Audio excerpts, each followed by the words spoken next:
আসসালামু আলাইকুম ওরহমতুল্লাহি ওবারাকাতু। সম্মানিত প্রিয় বন্ধুরা, আজকের এই ভিডিওতে আমরা আলোচনা করব রাগ দমন করার জন্য, রাগ কমানোর জন্য অনেক পরীক্ষিত একটা ওজিফা। আলোচনা বুঝতে সাথেই থাকবেন, আমাদের এই ছোট্ট ইউটিউব চ্যানেলটি সাবস্ক্রাইব করতে ভুলবেন না। তো বন্ধুরা, রাগ দূর করার জন্য, রাগ কমানোর জন্য এই আমলটা অনেক জরুরি, যেটা বুখারীর হাদিসের মধ্যে এসেছে এবং মুসলিম শরীফের হাদিসের মধ্যে এসেছে। রাগ কমানোর একটা ওজিফা।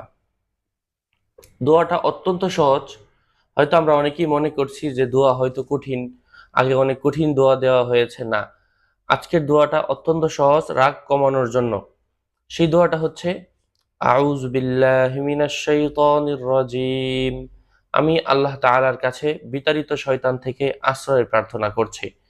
যখন কোনো ব্যক্তি রাগ কমানোর জন্য এই দোয়াটা করবে, আল্লাহ পাক তার রাগ মুহূর্তেই কমিয়ে দিবেন ইনশাআল্লাহ। আসসালামু